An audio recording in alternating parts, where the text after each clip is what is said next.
Muy bien, pero hoy el tema van a ser los niños y no me voy a extender mucho. Voy a tratar de ser lo más escueto posible, pero sin dejarme nada en el tintero, porque yo creo que el Señor tiene una palabra para esta mañana, para cada uno de nosotros.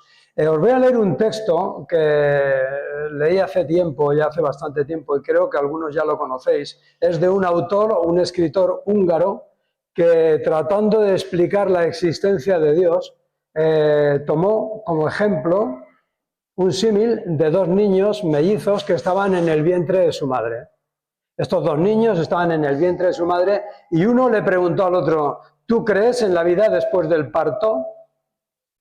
El otro le respondió: pues claro que sí, tiene que haber algo después del parto. Tal vez estamos aquí para prepararnos para lo que vendrá más tarde. Tonterías, dijo el primero. No hay vida después del parto. ¿Qué clase de vida sería esa? El segundo le dijo: pues no lo sé, pero habrá más luz que hay aquí. Tal vez podamos caminar con nuestras propias piernas y comer con nuestras bocas. Tal vez tendremos otros sentidos que no podemos entender ahora. Y el primero le contestó: eso es un absurdo. Caminar es imposible. ¿Y comer con la boca? Ridículo. El cordón umbilical nos nutre y nos da todo lo que necesitamos. El cordón umbilical es demasiado corto. La vida después del parto es imposible. El segundo insistió: bueno, yo pienso que hay algo y tal vez sea diferente de lo que hay aquí. Tal vez ya no necesitemos de este tubo físico. Y el primero le contestó: tonterías. De haber realmente vida después del parto, entonces, ¿por qué nadie jamás ha regresado de allí? El parto es el fin de la vida y en el posparto no hay nada más allá de lo oscuro. Silencio, olvido, se acabó. Él no nos va a llevar a ningún lugar. Bueno, dijo el segundo, pues no lo sé, pero con seguridad vamos a encontrarnos con mamá y ella nos cuidará. El primero respondió: ¿mamá? ¿Tú realmente crees en mamá? Pero si eso es ridículo. Si mamá existiese, entonces, ¿dónde está ella ahora? Y el segundo le dijo: ella está alrededor de nosotros. Estamos cercados por ella. De ella somos nosotros. Es en ella que vivimos. Y sin ella, este mundo no sería y no podría existir. Y dijo el primero: bueno, yo no puedo verla, entonces es lógico que ella no exista. Y el segundo le respondió: a veces, cuando tú estás en silencio, si te concentras y realmente escuchas, tú podrás percibir su presencia y escuchar su voz amorosa allá fuera.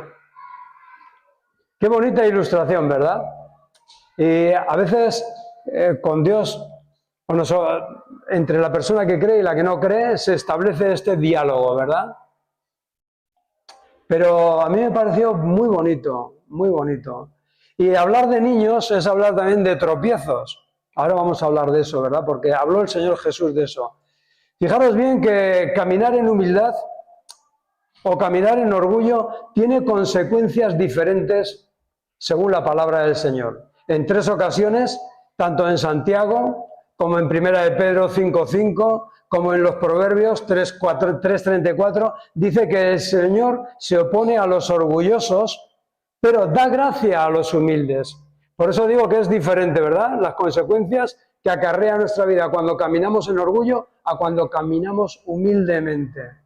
El Señor nos llama a vivir de manera humilde. Por eso el Señor pone como ejemplo para nosotros los adultos, pone como ejemplo a los niños, que son humildes, son inocentes, son sencillos. Me gustaría que me acompañarais a Mateo capítulo 18, vamos a leer desde el verso 1. La pregunta que te haría ahora en este momento, porque aquí ya los más pequeños serían adolescentes, la pregunta que yo te haría es: ¿dónde quedó tu inocencia? ¿Dónde quedó tu inocencia? ¿Qué dañó tu inocencia, verdad?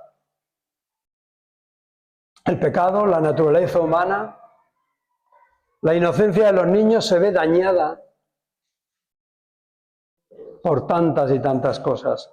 Pero fijámonos bien, Leemos en Mateo capítulo 18, verso 1. Por aquel tiempo, los discípulos se acercaron a Jesús y le preguntaron, ¿quién es el más importante? ¿Quién es el mayor en el reino de los cielos? ¿Qué hubieras respondido tú? ¿Quién es el mayor en el reino de los cielos? La respuesta es obvia, Dios. Dios. ¿A qué viene esa pregunta? ¿Quién es el mayor en el reino de los cielos? ¿Quién es el mayor? Dios. Pero fijémonos bien que el orgullo humano siempre está buscando su propia gloria. Pasa igual donde quiera que te muevas, en los trabajos, en la iglesia, en los sindicatos, en el vecindario. ¿Quién manda? ¿Quién gobierna? ¿Quién es el mayor aquí? En la iglesia, ¿quién es el mayor? ¿El pastor? No, es Dios. Y estos apóstoles, estos discípulos, fijaros bien que dice que son discípulos de Jesús, que llevaban tiempo con Él, aprendiendo de Él, y aún tenían esa duda, ¿quién es el mayor en el reino de los cielos? El orgullo, dice la palabra, dice el proverbio, el orgullo precede a la caída y al quebrantamiento. Proverbios 16, 18, ¿verdad? El orgullo, la prepotencia, la vanidad, todo eso precede a la caída y al quebrantamiento. Verso 2. Jesús llamó a un niño pequeño y lo puso en medio de ellos. Me llama mucho la atención la palabra lo puso, porque primero lo llama Jesús y después lo coge y lo pone en medio de ellos. ¿Quién lo puso? Jesús. Uno de los primeros gestos y más bonitos, los que andamos con niños pequeños, y ahora con mis nietillas, pues a mí me gusta mucho cuando levantan los brazos para que las coja. A mi espalda le gusta menos. Les gusta menos porque van creciendo y cada vez pesan más. Pero yo la verdad es que los disfruto muchísimo. Es un gesto humilde, es un gesto de dependencia. Es lo mismo que cuando tú levantas las manos para alabar a Dios, estás de alguna manera presentándote ante Él con brazos levantados. Cuando la policía detiene a alguien, ¿qué le dice? ¡Arriba los brazos! Claro que sí. Bueno, pues dice que Jesús llamó a este niño, lo cogió, me imagino que el niño habría levantado los brazos y lo puso en medio de sus discípulos. Entonces dijo, os digo la verdad, a menos que os apartéis de vuestros pecados, a menos que os convirtáis, a menos que dejéis vuestro mal camino y os volváis como niños, nunca entraréis en el reino de los cielos. Esa es la condición, a menos que os volváis humildes como este niño, ¿no? Es imposible entrar en el reino de los cielos. Ahí vamos a poner una alfombra o un hueco por donde se entra a este espacio que va a poner a un lado humildad, porque es un requisito indispensable para que tú salgas de este lugar lleno de gozo, paz, paciencia, benignidad, templanza, dominio propio. O sea, para venir al Señor necesitamos humildad. Para entrar al reino de los cielos necesitamos humildad. A Dios no podemos ponerle condiciones. Cuando Dios dijo que hacía a través de la sangre de su Hijo Jesucristo un pacto, cortaba un pacto, el pacto y las condiciones del pacto las pone Él. Nosotros solamente podemos aceptar el pacto que Él nos ofrece, el pacto nuevo y eterno en su sangre. Pero fijaros que sin humildad es imposible. Y el Señor Jesús coge a este niño, lo pone en medio y dice, a menos que os volváis como estos niños, humildes, no entraréis en el reino de los cielos. ¿Qué más te da quién es el más grande o el más pequeño o el mediano, quién manda más o quién manda menos? No debería importarte eso. Lo que debe importarte es que entres en el reino de los cielos. Qué bonito, ¿verdad? Entonces, os digo la verdad, a menos que os apartéis de vuestro pecado, a menos que volváis como niños, nunca entraréis en el reino de los cielos. El orgullo no soporta esto, hermanos. El orgullo odia esto. Esto que estáis escuchando vosotros ahora atentamente, bendito sea el Señor, que os ha dado el impulso de venir aquí a escuchar su palabra. Esto que estáis escuchando no lo soporta el orgullo humano, no lo soporta el mundo. A quienes se aferran a sus méritos e insisten en mostrar a otros cuánto valen. Hay personas con las que nos rodean, con las que nos movemos, que están siempre diciendo cuánto valen, cuánto han conseguido en la vida, qué nivel de estudios tienen, cuánto ganan, cuánto dinero tienen, qué coche tienen. ¿Cuánto valen? El mundo te está diciendo, no, tú vales, tú puedes. Yo podría daros aquí una exhortación de autoestima y de autovalía y saldríais todos de aquí, ¿cuánto valgo yo para el Señor? No, no, no voy a hacer eso. O sea, si no te vuelves humilde, no vas a salir de aquí tocado por el Espíritu del Señor. Es un requisito. Tienes que venir como un niño a Él, con los brazos levantados. Así que el que se vuelva, verso 4, estoy leyendo siempre en la versión NTV, la nueva traducción viviente. Así que el que se vuelva tan humilde como este pequeño es el más importante en el reino de los cielos. Hermano y hermana, amigo y amiga, familia de Aposento Alto. Ser humilde te hace grande. Ser humilde te hace grande. De verdad. No son tus méritos, no es tu valía, no es lo que hagas. No, es la humildad. Y la humildad abre esa puerta a los recursos del cielo. Cuando nosotros acudimos ante el Señor humildemente, las puertas del cielo se abren de par en par para dejar caer sus recursos a tu vida. Cuando no vas al Señor imponiendo, queriendo imponerle, cuando no le vas diciendo lo que tienes que hacer o lo que tiene que hacer. A veces cuando yo oigo oraciones, por eso a veces cuesta tanto orar en voz alta, oigo oraciones, discierno espiritualmente en qué punto se encuentra esa persona. Porque cuando hablamos, cuando oramos, a veces transmitimos a Dios lo que Él tiene que hacer por mi vida. Hermano, eso no es orar.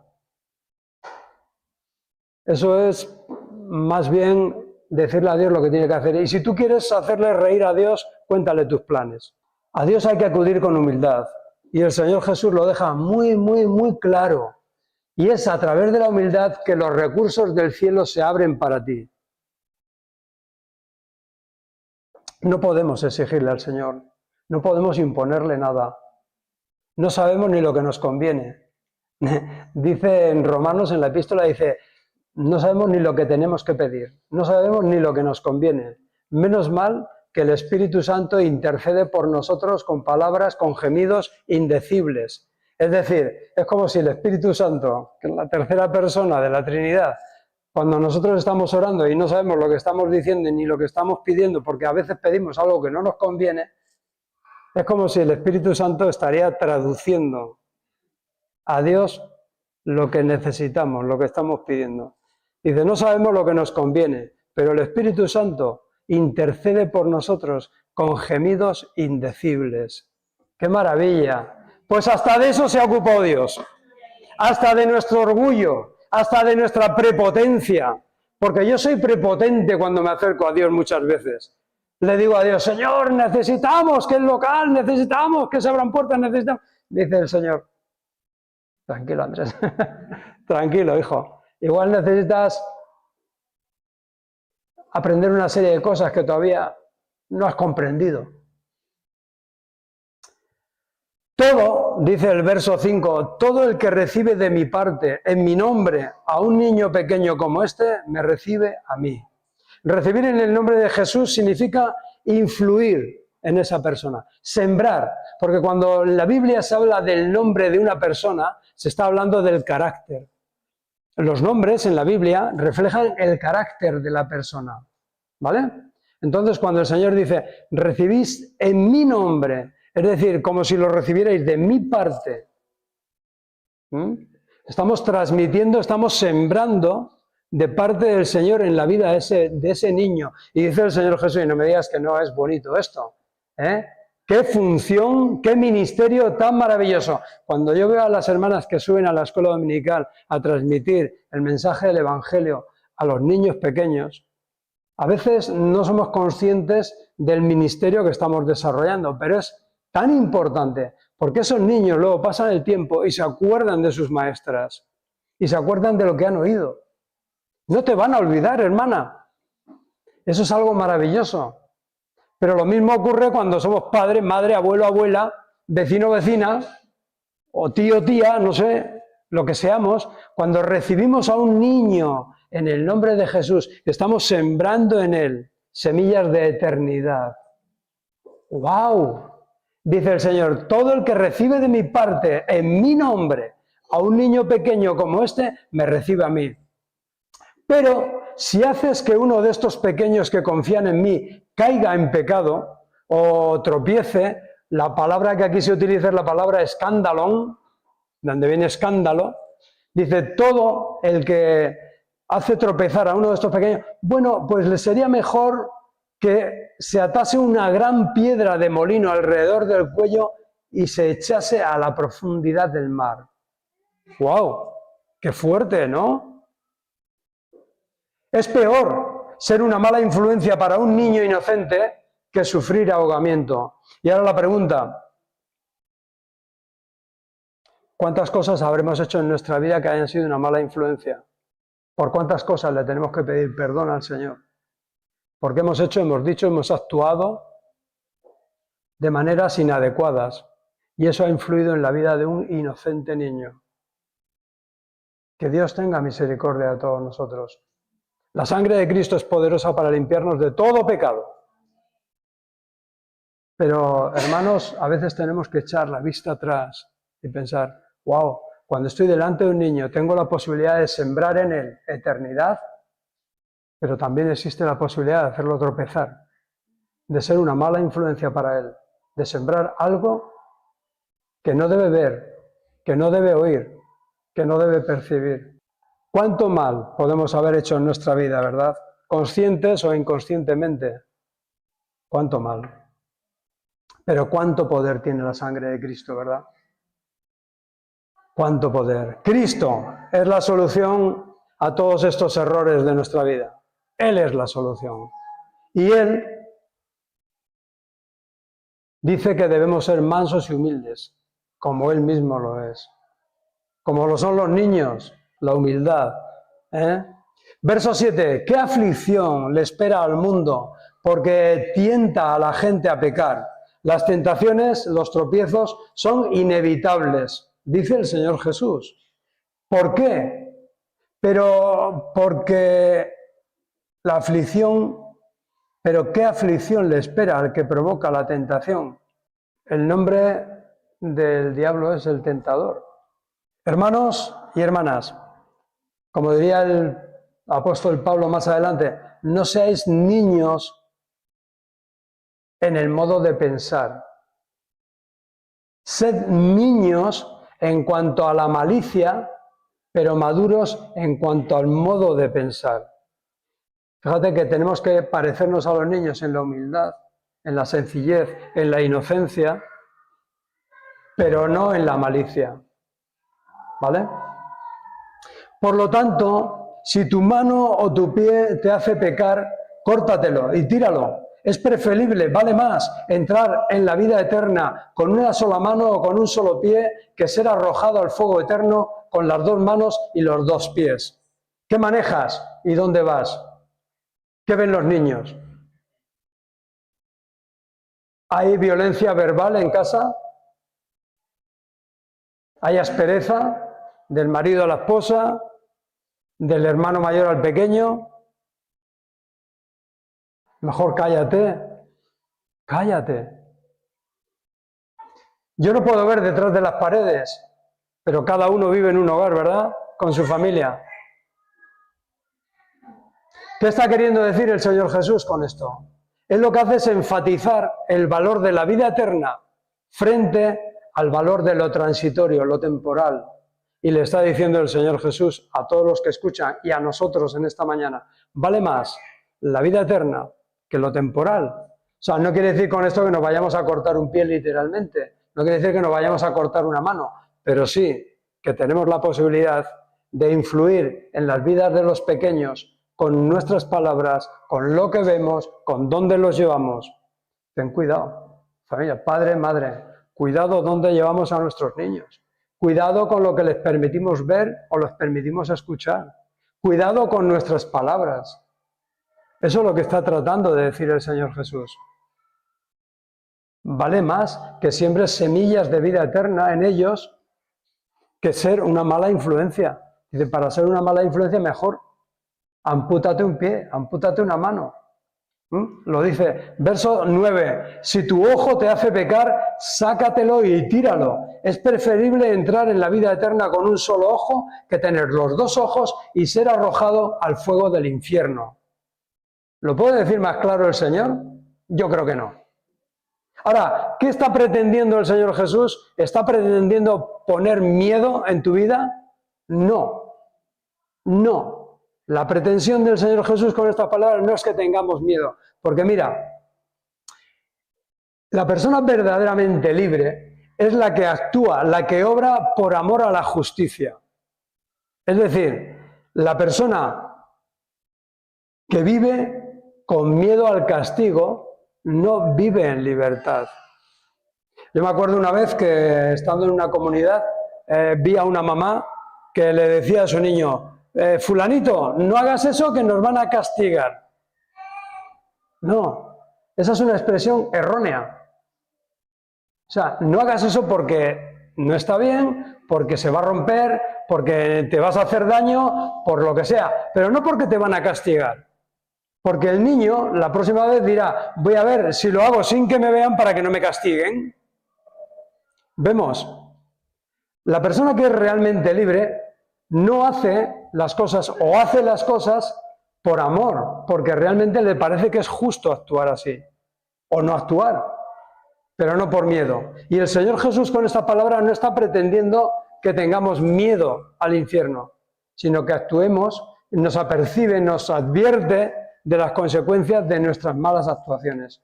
Por eso nosotros como personas que influimos en los niños debemos tener sumo cuidado y darle la importancia que esto tiene para su vida.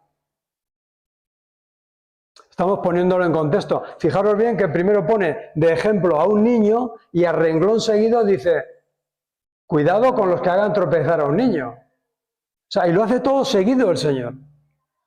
A veces nosotros lo dividimos en versículos y sacamos un versículo del contexto y lo apartamos. No, no. Sacar un texto de su contexto es un pretexto. Hay que cogerlo todo en su conjunto. Pone como ejemplo a los niños, ejemplos de humildad, sencillez e inocencia, y nos advierte a nosotros de lo que supone dañar esa inocencia, dañar esa vida que está empezando. Estamos entendiendo, ¿no? Jesús les dijo, vamos a pegar un salto, nos vamos al capítulo 19. Jesús les dijo, dejad que los niños vengan a mí y no los detengáis, pues el reino del cielo pertenece a los que son como estos niños. Ahora, vamos a buscar parecido en nuestra vida con respecto a un niño. ¿Te pareces a un niño en cuanto a la inocencia? ¿Te pareces a un niño en cuanto a la sencillez? Hoy podíamos, ¿verdad?, tratar este tema, cada uno consigo mismo. Soy una persona humilde, soy una persona sencilla, soy una persona que busca la inocencia. Y si encontramos que tenemos escollos, que tenemos problemas con estas cosas, pues vamos a recurrir a quien tenemos que recurrir, que es al Señor Jesús, ¿no? Que es el que puede hacer de nosotros personas nuevas, personas inocentes, personas limpias, personas puras, personas santificadas. El Señor tiene posibilidad, tiene poder para santificar todo tu ser, cuerpo, alma y espíritu. Amén. Vamos a llamar a los niños. Juan Carlos, hermano.